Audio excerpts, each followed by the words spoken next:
ఇక్కడ నేను 3 నిమిషాలు టైం కేటాయించాను. ఈ 3 నిమిషాల్లో కూడా ఈ యొక్క పల్లీట్ అయినటువంటి వాటర్ వస్తుంటే కళ్ళు తిరిగి పడిపోయేలా ఉన్నాను. అటువంటిది ఈ యొక్క నేషనల్ హైవే మీద వందల మంది రోజులు ప్రయాణం చేస్తుంటారు.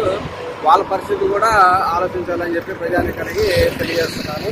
ఏదైతే కలుషితమైనటువంటి నీరు ఉన్నాయో ఆ నీరు ఇగో చూడండి, ఈ యొక్క ఫ్యాక్టరీ నుంచి ఇప్పటి నుంచి పైపుల ద్వారా అక్కడికి తీసుకెళ్లి అక్కడ బ్లాక్ అవటం మూలంగా ఆ యొక్క వేస్ట్ వాటర్ మొత్తం అక్కడ స్టోర్ అయిపోయి గొర్రెలు కానీ గేదెలు కానీ అవి తాగి గతంలో చనిపోయినటువంటి విషయం జగ్గపేట నియోజకవర్గ ప్రజల మొత్తానికి తెలిసిన విషయమే.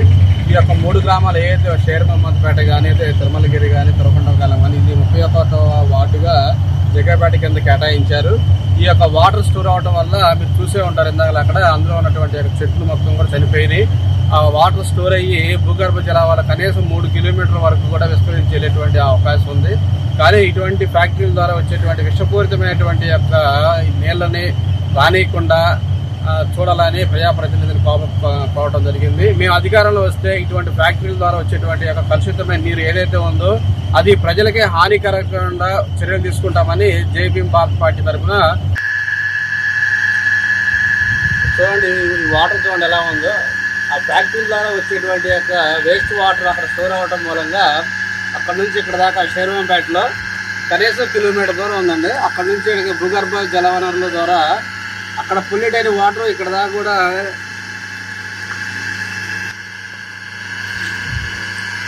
చూడండి. అక్కడ ఎక్కడైతే ఆటోనగర్లో ఉన్నటువంటి యొక్క ఫ్యాక్టరీలో ఉన్నటువంటి యొక్క వేస్ట్ వాటర్ కలుషితమైనటువంటి నీళ్ళు అక్కడ స్టోర్ చేయడం మూలంగా అక్కడ నుంచి కిలోమీటర్ దూరం వరకు భూమి లోపల ఉన్నటువంటి యొక్క ఈ భూమి లోపల నుంచి ఇక్కడ దాకా కిలోమీటర్ దాకా వచ్చి ఆ వాటర్ కూడా ఒకసారి కట్ చేస్తా. ఆటోనగర్లో ఉన్నటువంటి యొక్క కెమికల్ ఫ్యాక్టరీ ద్వారా అక్కడ పొల్యూట్ అయినటువంటి యొక్క వాటర్ మొత్తం ఏదైతే భూగర్భ జలవనరులు మొత్తం కూడా పొల్యూట్ అయినాయి. ఏదైతే అక్కడ పొల్యూట్ అయిన వాటర్ కూడా కిలోమీటర్ దూరంలో విస్తరించి కనీసం పశువులు కూడా తాగడానికి వీలు లేకుండా ఈ విధంగా మారినాయి. చూడండి ఎట్లా ఉన్నాయి. ఈ వాటర్ కూడా స్మెల్ కూడా వస్తున్నాయి.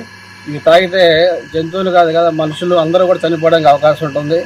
కాబట్టి ఈ యొక్క కెమికల్ ఫ్యాక్టరీల మీద ఇటువంటి కలుషితమైనటువంటి వాటర్ రానివ్వకుండా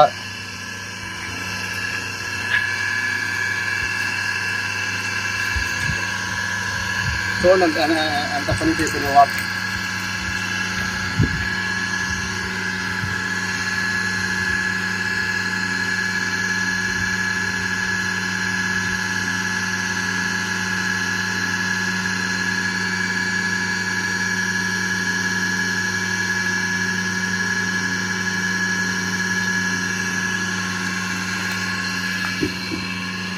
స్వచ్ఛమైనటువంటి నీటికి రంగు రుచి వాసన ఉండవు. కానీ ఈ ఆటోనగర్లో ఉన్నటువంటి యొక్క వాటర్కి రంగు ఉంది, రుచి ఉంది, వాసన ఉంది, అన్నీ ఉన్నాయి. ఆ కలుషితమైనటువంటి ఫ్యాక్టరీల ద్వారా భూగర్భ జల వనరులు మొత్తం కూడా పాడైపోయి కిలోమీటర్ల పరిధిలో ఈ యొక్క నీటి ద్వారా వచ్చినటువంటి భూమిలో అప్పటిక పొల్యూట్ అయిపోయి వాటర్ మొత్తం కూడా పొల్యూట్ అయినాయి. కాబట్టి మా పార్టీ అధికారంలోకి వస్తే ఇటువంటి కలుషితమైన నీరు ఎక్కడా కూడా లేకుండా వాటర్ పొల్యూట్ అవ్వకుండా తగిన నిర్ణయాలు తీసుకుంటామని. కెమికల్ ఫ్యాక్టరీ ద్వారా వచ్చేటువంటి పైపుల ద్వారా వచ్చేటువంటి ఈ యొక్క కలుషితమైన నీరు ఇక్కడ స్టోర్ అవ్వడం వల్ల చుట్టుపక్కల విద్యా సమస్యలు కూడా ఉన్నాయి. ఈ యొక్క స్టోర్ అయినటువంటి వాటర్ భూగర్భ జలాల ద్వారా కనీసం 3 కిలోమీటర్ల వరకు కూడా వెళ్ళేటువంటి అవకాశం ఉంది. ఈ వాటర్ తాగడం వల్ల పిల్లల్లో కూడా అనేక మార్పులు కూడా వచ్చేటువంటి అవకాశం ఉంది. కాబట్టి ఈ యొక్క జగ్గపేట నియోజకవర్గంలో ఉన్నటువంటి యొక్క మున్సిపల్ అధికారులు కానీ వాళ్ళు స్పందించి దీనిపై తక్షణ చర్యలు తీసుకోవాలని జేబీఎం పార్టీ తరఫున ఎమ్మెల్యే అభ్యర్థిగా పోటీ చేసినటువంటి నేను కోరడం జరుగుతుంది. జై భీమ్.